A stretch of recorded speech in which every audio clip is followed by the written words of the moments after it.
तुलसी के पास दीपक जलाने वाली औरतें जरूर देखें। भक्तों, एक बार की बात है, देवी सत्यभामा भगवान श्री कृष्ण के पास आती है और उनसे पूछने लगती है, हे स्वामी, आप नित्य तुलसी को जल देते हैं और देवी रुक्मिणी नित्य तुलसी के पास दीपक जलाती है। इसके पीछे क्या रहस्य है?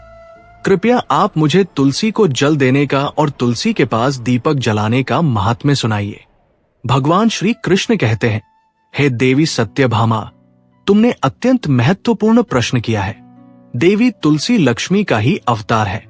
देवी तुलसी भगवान विष्णु को अत्यंत प्रिय है, इसीलिए ये मुझे भी सबसे अधिक प्रिय है। मासों में कार्तिक और वनस्पतियों में मुझे तुलसी प्रिय है। जो भी मनुष्य तुलसी को जल देता है, उस पर मेरी कृपा सदैव बनी रहती है और धन समृद्धि बढ़ती है। जो भी मुझे तुलसी पत्र डालकर भोग चढ़ाता है, मैं उसे प्रेम से स्वीकार करता हूं। तुलसी पत्र के बिना मैं किसी भी प्रकार का भोग स्वीकार नहीं करता हूं। हे देवी, अब मैं तुम्हें तुलसी को जल देने का और तुलसी के पास दीपक जलाने का महात्म्य सुनाता हूं। इसीलिए तुम इस कथा को ध्यान से सुनो। जो भी स्त्री इस कथा को ध्यान से पूरा सुनती है, वो सदा सुहागिन रहती है। उसके घर में सुख समृद्धि आती है और दरिद्रता का नाश होता है। देवी सत्यभामा कहती है, हे स्वामी, मैं इस कथा को ध्यान से पूरा सुनूंगी। कृपया आप मुझसे वो कथा कहिए। तब भगवान श्री कृष्ण देवी सत्यभामा को वो कथा सुनाने लगते हैं। भगवान श्री कृष्ण कहते हैं, हे देवी, पूर्व काल की बात है। मध्य देश में श्याम शर्मा नाम का एक वैश्य अपनी पत्नी के साथ रहा करता था। वैश्य के पास किसी चीज की कोई कमी नहीं थी। ईश्वर की कृपा से उसके पास सब प्रकार के सुखैश्वर्य थे, किंतु उस वैश्य की कोई संतान नहीं थी, जिस कारण से वह सदैव ही दुखी रहा करता था। उस वैश्य ने संतान प्राप्ति के लिए कई उपाय किए। उसने दान धर्म किए, अनेक प्रकार के वैद्य भी बुलवाए, उनसे नाना प्रकार के उपचार भी किए, किंतु फिर भी उसे कोई संतान नहीं हो रही थी। फिर एक दिन वह वैश्य महामुनि वशिष्ठ जी से मिलने के लिए उनके आश्रम पर जाता है। मुनि वशिष्ठ श्याम शर्मा का स्वागत करते हैं और कुशल मंगल पूछते हैं। तब वह श्याम शर्मा मुनि वशिष्ठ जी से कहता है, हे मुनिवर, मैं अत्यंत दुखी हूं। मेरी कोई संतान नहीं है और संतान के बिना मेरा उद्धार कैसे होगा? मैंने संतान प्राप्ति के लिए अनेक उपाय भी किए, किंतु मुझे संतान नहीं हो रही है। कृपया आप ही बताइए कि मुझे किस कारण से पुत्र की प्राप्ति नहीं हो रही है। क्या मुझसे जाने अनजाने में कोई पाप हुआ है? तब मुनि वशिष्ठ जी अपनी दिव्य दृष्टि से श्याम शर्मा के पूर्व जन्म के बारे में जान लेते हैं।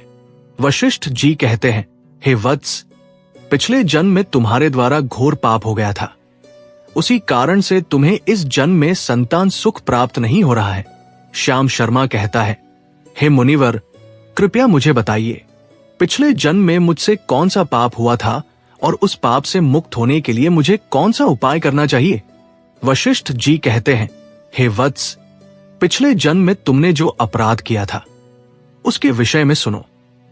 पिछले जन्म में तुम एक अहंकारी वैश्य थे। तुम्हारा जन्म धनवान कुटुंब में हुआ था। तुमने पिछले जन्म में एक गाय को अत्यंत दुख दिया था। एक दिन एक गाय भूख और प्यास से व्याकुल होकर तुम्हारे द्वार पर आई थी, किंतु तुमने उस गाय को न रोटी खिलाई, न चारा खिलाया और न ही उसे जलपान कराया। तुमने बड़ी ही निर्दयता से उस गाय को अपमानित करके घर से निकाल दिया। उस गाय ने अभी अभी बछड़े को जन्म दिया हुआ था और भूख से व्याकुल होने के कारण वह गाय वहीं पर मूर्छित होकर गिर पड़ी और उस दिन वह अपने बछड़े को दूध नहीं पिला पाई। इसीलिए उसी ने तुम्हें श्राप दे दिया था। उसी गाय के श्राप के कारण तुम्हारी ऐसी दुर्दशा हुई है। उस गाय के श्राप के कारण तुम्हें इस जन्म में संतान नहीं हो रही है। वशिष्ठ जी की बात सुनकर उस श्याम शर्मा को बड़ा दुख हुआ और वह स्वयं को कोसते हुए कहने लगा, हाय, ये मैंने क्या किया? एक बेचारी दुखी गौ माता की सेवा नहीं की। मैंने बहुत बड़ा अपराध किया है और उसी का दंड मुझे भोगना पड़ रहा है। श्याम शर्मा वशिष्ठ जी से कहता है, हे मुनिवर, मुझसे बहुत बड़ा अपराध हुआ है। अब मैं इस पाप का प्रायश्चित कैसे करूं? कृपया आप ही मुझे मार्गदर्शन कीजिए। मैंने जो पाप किया है उससे मुक्ति का कोई तो उपाय अवश्य होगा। मैं अपना सब कुछ देकर उस पाप का प्रायश्चित करूंगा। कृपया आप ही कोई उपाय बताइए। मुझे संतान प्राप्ति कैसे हो सकती है, क्योंकि शास्त्र कहते हैं पुत्र के बिना मनुष्य का उद्धार नहीं हो सकता। तब मुनि वशिष्ठ कहते हैं, हे वत्स, इस पाप का एक ही उपाय है। तुम पुत्र प्राप्ति के लिए पुत्रेष्टि यज्ञ करो। इसी यज्ञ के फल स्वरूप तुम्हें संतान की प्राप्ति होगी। इस यज्ञ को संपन्न करके तुम ब्राह्मणों को भोजन कराओ, वस्त्र और गाय का दान करो, तभी तुम्हें इस पाप से मुक्ति मिलेगी। तब श्याम शर्मा वशिष्ठ जी को धन्यवाद देते हुए कहता है, हे मुनिवर, आपका कोटि कोटि धन्यवाद। मैं आपके कहे अनुसार अवश्य ही पुत्रेष्टि यज्ञ करूंगा और ब्राह्मणों को गायों का दान करूंगा। इतना कहकर वो श्याम शर्मा शीघ्रता से अपने घर पर लौट आता है और अपनी पत्नी को सारी हकीकत सुनाता है। फिर वे दोनों ही पुत्रेष्टि यज्ञ की तैयारी करते हैं। अनेक ऋषि मुनियों को निमंत्रण देकर वो श्याम शर्मा पुत्रेष्टि यज्ञ संपन्न करता है और उन ऋषि मुनियों तथा ब्राह्मणों को गाय का दान करता है। यज्ञ के संपन्न होने के पश्चात यज्ञ की अग्नि से अग्निदेव प्रकट होते हैं और उस श्याम शर्मा से कहते हैं, हे श्याम शर्मा, आज तुम्हारा यज्ञ सफल हुआ है। तुमने पुत्र प्राप्ति के लिए ये यज्ञ किया था, इसीलिए तुम्हें मेरी कृपा से एक पुत्र की प्राप्ति होगी। किंतु तुम्हारे पुत्र की आयु केवल 18 वर्ष की ही होगी और 18 वर्ष समाप्त हो जाने के पश्चात तुम्हारे पुत्र की मृत्यु हो जाएगी। इतना कहकर अग्निदेव अंतर्ध्यान हो जाते हैं। पुत्रेष्टि यज्ञ करके और अग्निदेव से पुत्र का वरदान प्राप्त करके वो श्याम शर्मा बहुत प्रसन्न तो हुआ, किंतु उसे बड़ा दुख भी हुआ। श्याम शर्मा ने सोचा, पुत्र न होने से अच्छा है कम आयु वाला पुत्र ही ठीक है। फिर वह पहले की तरह अपने कार्य में लगा रहा। कुछ ही दिनों के पश्चात उसकी पत्नी ने गर्भ धारण किया। श्याम शर्मा ने पुत्र के जन्म से पूर्व किए जाने वाले सभी संस्कार किए और फिर उसे एक अत्यंत सुंदर पुत्र की प्राप्ति हुई। वह बालक बड़ा ही तेजस्वी दिखाई पड़ रहा था। श्याम शर्मा ने पुत्र के जन्म के बाद किए जाने वाले भी सभी संस्कार किए और पुत्र को गुरुकुल में शिक्षा प्रदान की। श्याम शर्मा का पुत्र जैसे जैसे बड़ा होने लगा, श्याम शर्मा को बहुत अधिक चिंता सताने लगी। फिर जब उसका पुत्र 16 वर्ष का हुआ तो श्याम शर्मा की पत्नी ने उससे कहा, हे नाथ, अब हमें अपने पुत्र का विवाह कर देना चाहिए। हमारा पुत्र अब विवाह योग्य हो गया है। श्याम शर्मा ने कहा, हे प्रिय, विधि के विधान के अनुसार हमारे पुत्र की आयु केवल 18 वर्ष की ही है। 18 वर्ष के पश्चात हमारे पुत्र की मृत्यु हो जाएगी, इसीलिए हमें इसका विवाह करके किसी कन्या के जीवन को बर्बाद नहीं करना चाहिए। वह तो 2 वर्षों बाद विधवा हो जाएगी, फिर उसे जीवन में अनेक कष्ट सहन करने पड़ेंगे। लेकिन श्याम शर्मा की पत्नी नहीं मानी। वह अपने पुत्र का विवाह होता देखना चाहती थी। श्याम शर्मा की पत्नी कहती है, हे नाथ, कुछ भी हो, मैं अपने पुत्र को अविवाहित मरते हुए देख नहीं सकती। हमारे पास किस चीज की कमी है? हमारी पुत्रवधू इस संपत्ति को प्राप्त करके सुखी जीवन जी सकती है। इसीलिए अब आप संकोच ना करें और हमारे पुत्र के लिए सुंदर कन्या की खोज करें। अपनी पत्नी के हट के आगे श्याम शर्मा की एक न चली और फिर वह पुत्र के विवाह के लिए मान गया। फिर उसने पास ही के नगर में रहने वाले एक अत्यंत गरीब वैश्य की पुत्री के साथ अपने पुत्र का विवाह संपन्न किया। श्याम शर्मा की बहू का नाम सुभद्रा था। वो अत्यंत गुणवान, चरित्रवान और पतिव्रता नारी थी। वो अपने पति के मृत्यु की बात को नहीं जानती थी। सुभद्रा नित्य अपने सास ससुर और अपने पति की सेवा करने लगी। वह सभी के साथ बड़े प्रेम से रहती और कभी किसी की आज्ञा का उल्लंघन नहीं करती थी।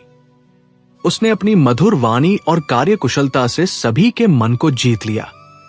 इस प्रकार से 2 साल बीत गए और फिर वह समय निकट आ गया जब श्याम शर्मा के पुत्र की मृत्यु होने वाली थी। श्याम शर्मा को बड़ा भय लगने लगा। फिर एक दिन उसने अपनी बहू को बुलाया और उससे क्षमा मांगते हुए कहने लगा, हे बहू, तुम मुझे क्षमा कर देना। मैंने तुम्हारे साथ बड़ा अन्याय किया है। सुभद्रा ने कहा, हे ससुर जी, आप ऐसा क्यों कह रहे हैं? आप मुझे क्षमा मांगकर लज्जित न कीजिए। मैं आपसे छोटी हूं, आपकी पुत्री के समान हूं। कृपया आप संकोच न करते हुए आपके मन में जो भी बात है वह कहिए। मैं आपकी आज्ञा का पालन अवश्य करूंगी। फिर श्याम शर्मा कहने लगा, हे पुत्री, तुम कल्याणी हो, तुम एक महान पतिव्रता हो, किंतु मेरे पुत्र के साथ तुम्हारा विवाह होने से पूर्व मैंने तुमसे एक बात छिपाई है।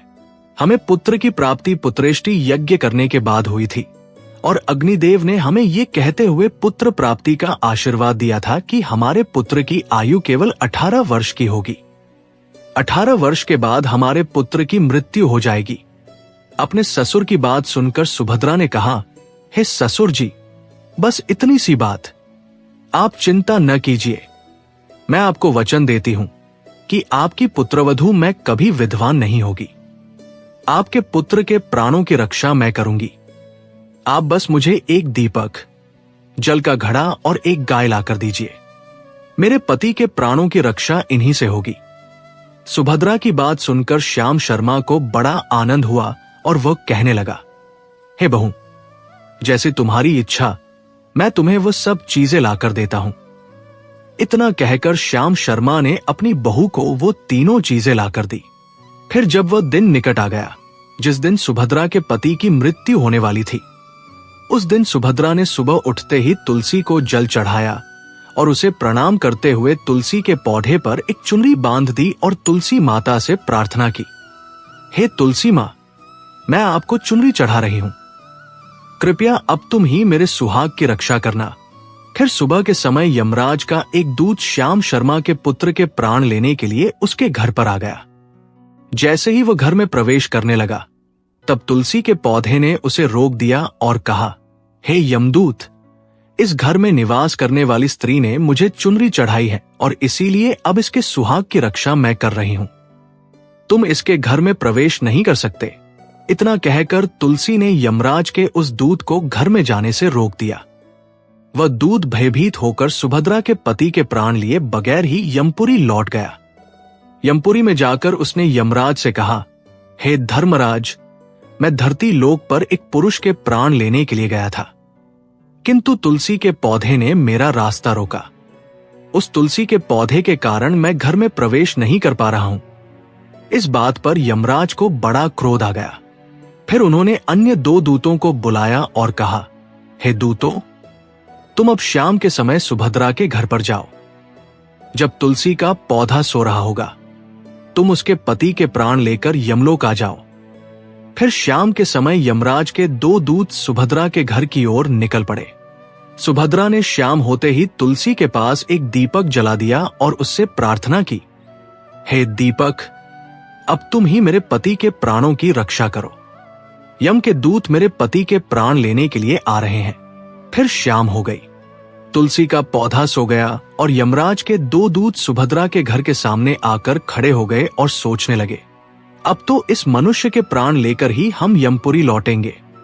जैसे ही यम के दूत सुभद्रा के घर में प्रवेश करने लगे, तब तुलसी के पास लगाए हुए दीपक ने उनका रास्ता रोक दिया और कहा, हे दूतों, तुम अब इस सुभद्रा के पति के प्राण नहीं ले जा सकते।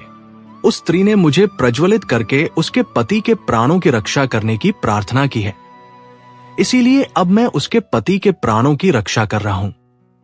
इसीलिए तुम आज उसके पति के प्राण नहीं ले जा सकते। तुम यहीं से लौट जाओ, नहीं तो मैं सब कुछ जलाकर भस्म कर दूंगा और मेरी अग्नि में तुम दोनों भी जलकर भस्म हो जाओगे। उस दीपक की बात सुनकर यमराज के दोनों दूत अत्यंत भयभीत हो गए और फिर से लौटकर यमराज के पास चले गए। वहां पर जाकर उन्होंने यमराज को सारा वृतांत सुनाते हुए कहा, हे धर्मराज, आपकी आज्ञा का पालन करते हुए हम दोनों शाम के समय उस पुरुष के प्राण लेने के लिए गए थे, किंतु तुलसी के पास लगाए हुए दीपक ने हमारा रास्ता रोक दिया, इसीलिए हम खाली हाथ ही लौट आए हैं। यह सुनकर यमराज को बड़ा क्रोध आ गया। फिर उन्होंने अन्य 4 दूतों को बुलाया और कहा, हे दूतों, अब तुम सुबह उस सुभद्रा के जागने से पहले जाओ और उसके पति के प्राण लेकर आ जाओ। यमराज की आज्ञा पाकर वे यम के दूत सुबह सुभद्रा के घर की तरफ जाने लगे। लेकिन इधर सुभद्रा ने रात को ही घर के दरवाजे के सामने जल से भरा हुआ लोटा रख दिया और उससे प्रार्थना की, हे जल देवता, अब आप ही मेरे पति की रक्षा कीजिए। यम के 2 दूत मेरे पति के प्राण लेने के लिए आ रहे हैं। अब आप ही मेरे सुहाग की रक्षा कर सकते हैं। इतना कहकर वो सुभद्रा सोने के लिए चली गई। इधर यम के दूत सुबह सुभद्रा के जागने से पहले ही उसके घर पर पहुंच गए। जैसे ही वे घर के अंदर प्रवेश करने लगे, तब उस लोटे के अंदर भरे हुए जल ने कहा, हे दूतों, रुक जाओ। अब तुम इस घर में प्रवेश नहीं कर सकते। ये घर अब मेरी सुरक्षा में है। मैं सुभद्रा के पति के प्राण तुम्हें लेकर जाने नहीं दूंगा। अगर तुमने इस घर में प्रवेश किया तो मैं नरक की अग्नि को बुझा दूंगा, जिसमें सारा नरक लोक डूब जाएगा। ये सुनकर यमराज के वे चारों दूत घबरा गए और एक दूसरे की तरफ देखकर उस स्थान से भाग गए। वे सभी यम के दूत यमराज के पास लौट गए और उनसे कहने लगे, हे धर्मराज, आपकी आज्ञा का पालन करने के लिए हम चारों सुबह सुभद्रा के जागने से पहले ही उसके पति के प्राण लेने के लिए पहुंच गए थे, किंतु सुभद्रा के घर के बाहर रखे हुए जल के लोटे ने हमारा मार्ग रोक लिया और इसी कारण से हम उसके घर में प्रवेश नहीं कर सके। अब यमराज को बहुत ही अधिक क्रोध आ गया।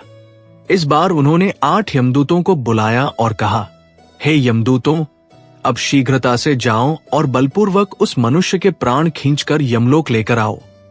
फिर वे 8 यमदूत यमराज की आज्ञा का पालन करते हुए पृथ्वी लोक पर उस सुभद्रा के घर के पास आते हैं तो देखते हैं उस सुभद्रा के घर के सामने एक गाय खड़ी है।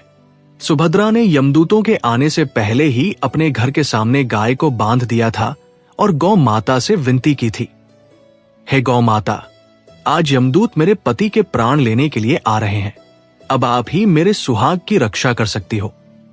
हे गौ माता, मैं आपकी शरण में आई हूं, कृपया मुझे विधवा होने से बचा लीजिए। उस गाय ने कहा, हे पुत्री, तुम चिंता मत करो, तुम्हारे पति के प्राणों की रक्षा मैं स्वयं करूंगी।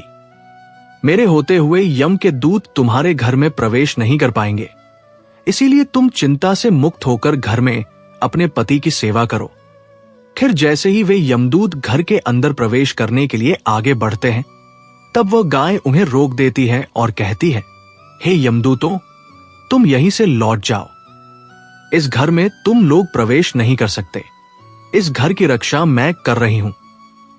मेरे रहते कोई भी इस घर के अंदर प्रवेश नहीं कर सकता। यदि तुमने घर के अंदर प्रवेश करने का प्रयत्न किया तो मैं तुम सभी को श्राप दे दूंगी। अगर तुम्हें इस घर के अंदर प्रवेश करना है तो तुम्हें पहले मेरे प्राण लेने पड़ेंगे और तुम सभी को गौहत्या का पाप लगेगा, जिसका कोई प्रायश्चित नहीं है। वहां पर उपस्थित सभी यमदूत गाय के द्वारा श्राप देने की बात सुनकर भयभीत हो गए। वे जानते थे कि गाय के द्वारा दिए गए श्राप से कोई मुक्त नहीं कर सकता और गौहत्या तो संसार का सबसे जघन्य अपराध और महापाप है, जिसका कोई प्रायश्चित भी नहीं है। इसीलिए वे सभी वहां से लौटकर यमराज के पास चले गए। यमपुरी जाकर उन यमदूतों ने यमराज को सारा वृतांत सुनाते हुए कहा, हे धर्मराज, उस सुभद्रा के पति के प्राणों की रक्षा एक गाय कर रही है। उस गाय ने हमें श्राप देने की बात कही, इसीलिए हम सभी भयभीत होकर वापस लौट आए हैं। हमें गाय का सामना करने की शक्ति नहीं है। उन यमदूतों की बात सुनकर यमराज आग बबूला हो गए और स्वयं भैंसे पर सवार होकर पृथ्वी लोक की ओर निकल पड़े। यमराज अपने भैंसे पर सवार होकर उस सुभद्रा के घर के पास चले आते हैं। यमराज को अपने घर के सामने खड़ा हुआ देखकर सुभद्रा भयभीत हो जाती है और जल्दी से आकर यमराज के चरण स्पर्श करके उन्हें नमस्कार करती है और उनकी स्तुति करने लगती है। हे सूर्यतन्य यमराज, आप तो तीनों लोकों के प्राणियों पर कृपा करने वाले महान देवता है। इस संसार के समस्त प्राणियों के पाप और पुण्य का लेखा जोखा आप अपने पास रखते हैं। हे न्याय के देव धर्मराज, मैं सत्य धर्म का पालन करने वाली पतिव्रता स्त्री हूं। मैं आपको बारंबार नमस्कार करती हूं। कृपया मुझे आशीर्वाद दीजिए। सुभद्रा के द्वारा की गई स्तुति से यमराज अत्यंत प्रसन्न होते हैं और उसे अनजाने में ही सदा सुहागिन रहो ऐसा कहकर आशीर्वाद देते हैं। फिर जब यमराज सुभद्रा के पति के प्राण ले जाने के लिए आगे बढ़ते हैं तो सुभद्रा कहती है, हे धर्मराज, आपने अभी मुझे सदा सुहागिन रहने का आशीर्वाद दिया और अब आप मेरे पति के प्राण लेने जा रहे हैं। इससे तो आपका आशीर्वाद झूठा साबित हो जाएगा। ये सुनकर धर्मराज रुक जाते हैं और सुभद्रा की ओर देखकर मुस्कुराने लगते हैं। सुभद्रा के निर्मल हृदय और अपने पति के प्रति समर्पण भाव को देखकर यमराज अत्यंत प्रसन्न होते हैं।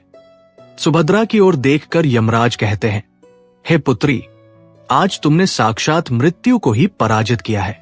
मैं तुम्हारे पतिव्रता धर्म से अत्यंत प्रसन्न हूं। अब मैं तुम्हारे पति के प्राण बख्श देता हूं। तुम्हारी जो भी मनोकामना है वो मुझसे मांग लो।